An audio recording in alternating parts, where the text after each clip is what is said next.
বর্তমান সময়ের ছোট পর্দার জনপ্রিয় মুখ তানজিম সাইয়ারা তটিনী মায়াবী সৌন্দর্য এবং নিখুঁত অভিনয়ে মুগ্ধ করেছেন দর্শকদের। এবার দীর্ঘ 5 বছর পরে আবারও ধারাবাহিক নাটকে ফিরছেন জনপ্রিয় এই নায়িকা।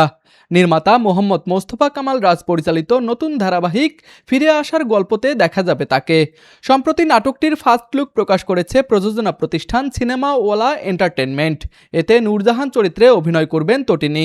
এই ধারাবাহিকে তটিনীর সঙ্গে অভিনয় করবেন খায়রুল বাশার, শহীদুজ্জামান সেলিম, সুমাইয়া শিমু, এজাজুল ইসলাম সহ আরও অনেকে। আগামী মাসে নাটকটির শুটিং শুরু হওয়ার কথা রয়েছে।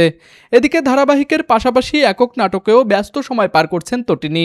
সম্প্রতি মুক্তি পাওয়া কাজল চোখের মেয়ে নাটকটি দর্শকদের দারুণ সাড়া পেয়েছে। এর মধ্যেই মুক্তি পেতে যাচ্ছে তার নতুন নাটক অমর প্রেম। নাটকে নিয়মিত থাকলেও আপাতত বড় পর্দায় অভিষেকের কোনো পরিকল্পনা নেই তটিনীর। অভিনেত্রীর ভাষায় নিজেকে আরও প্রস্তুত করেই সিনেমায় পা রাখতে চান তিনি। বিনোদন ডেস্ক, আরসি টিভি।